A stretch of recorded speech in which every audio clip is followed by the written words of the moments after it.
But yeah, backpack belonging to CEO suspect is found. Nation's largest health insurers. ABC's Morgan Norwood is here with the latest. Morgan, good morning. Good morning to you, Whit. Yes, police say the suspect behind that brazen ambush of CEO Brian Thompson earlier this week likely took a bus out of the city, but he left behind a critical piece of evidence, his backpack. And as investigators comb through it for clues, the FBI is joining what's now a nationwide search and offering a $50,000 reward, now turning into a nationwide manhunt. According to sources, investigators believe the suspect escaped New York City, last seen at 6:59 a.m. on Wednesday, riding a bike out of Central Park after the shooting. Police say the suspect hopped into a taxi, headed to a bus station, and made his getaway.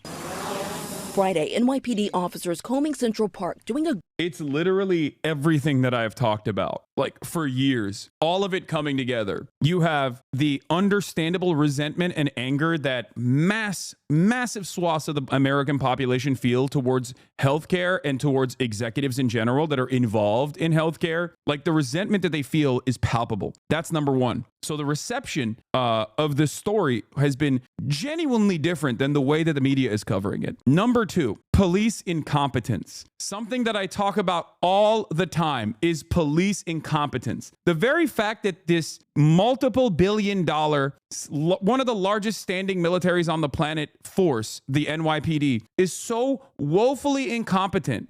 Like, it is so publicly in display that one of the most effective, supposedly, one of the largest, most effective police departments on the planet that have a submarine, okay? Drones, submarines, an office in Tel Aviv. Like, these guys are so woefully incompetent when they're tasked with finding one singular criminal that walked up in broad daylight and domed a healthcare CEO and calmly walked away, got on a bike, and went into Central Park to lower his 5-star rating down to 0 stars instantly. Central Park is the real life version of spray and pay. Okay, that's it. You go in with 5 stars in the Central Park, you come out 0 stars. It's crazy. So, well, I've already talked about a bunch of different things revolving the story, the reception, and how diametrically opposed the mainstream reception or the mainstream coverage of this is in comparison to like what the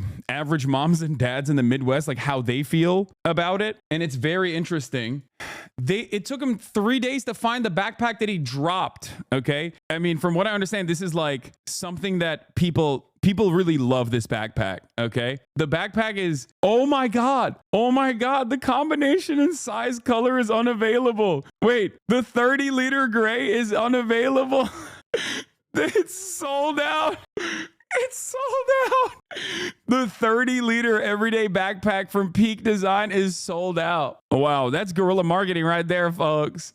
So it is pretty funny to see how much the NYPD has dropped the ball on this. It's also kind of interesting how hard they are trying to find him, right? Like, there is never this level of involvement for any random person getting murdered in broad daylight. If it was a random person getting murdered in broad daylight, nobody would give a shit. It would not be this big of a deal. So I guess when it's like someone in an actual position of power, when they get popped, it's like, whoa, all hands on deck. This is red alert, red alert. We have to do everything we can. This is the one time where we have to work, and they still cannot meet the standard necessary. The only law that matters is don't make cops look stupid in public. Yeah. Keeps you cool under pressure. The backpack. I think it's more about the media attention. No, it's not just because of the media attention. The media attention is also interesting, but it's because of the circumstances in which this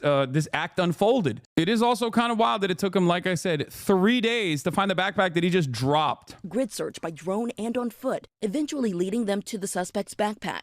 Now, detectives sifting through it for clues. That image, that picture of him, and this could be blasted all over the country, and the phone calls are going to be coming in. Someone knows this guy from somewhere. Police say they believe they now have a clearer timeline of the suspect's steps before the murder, telling ABC News they think the suspect arrived in New York City November 24th, 10 days before the shooting, on a Greyhound bus, boarding somewhere between Atlanta and Washington, D.C. Investigators using facial recognition technology on the only clear images of who they believe to be the suspect, captured during a flirtatious exchange with the hostel clerk who asked him to smile to check his ID. This is straightforwardly a perfect story. Okay. Like, even the very fact that he was like rizzing up the fucking reception person. Now, I don't even know if this person is the real person. This is just what the NYPD is claiming is the real person. We don't even know. And I'm not even like joking when I say that, because I know I've been joking quite a bit about the story where I'm like, oh, that's not him. It could be anybody, you know? And before people say completely different jacket, nobody owns one jacket, chat. Calm down. Which sources say was fake, and a smudged fingerprint from a water bottle they say the suspect bought at a Starbucks minutes before the shooting. This video showing the suspect tossing an item in the garbage. He was methodical and disciplined. I will give this individual that. But everybody makes mistakes, and you got to find those mistakes. As the search intensifies, police working to determine a motive. Police believe the gunman is a disgruntled ex-employee of United Healthcare or an angry client. Today, value-based care is the centerpiece of our growth strategy. And now, other corporations. I think one of the craziest parts about this is that this dude is still like small fry, okay? He's not even the top dog. Like, the United Healthcare structure, like, there's a United Healthcare group, okay? This guy is the CEO of one of the many different tentacles under the United Healthcare group. So, like, he's a low-level CEO. He's still not a good guy, okay? His actions are not great, right? His actions were not great. I heard that some pharmacy techs were saying yesterday no claims were being denied, where it usually is like 30 to 40% getting instantly denied. Yeah, it's a really interesting situation, isn't it? I mean, we saw Blue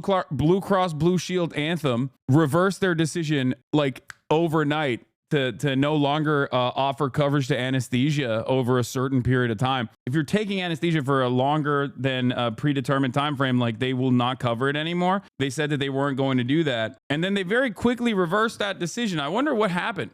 And insurance companies on high alert, reassessing security for their senior executives.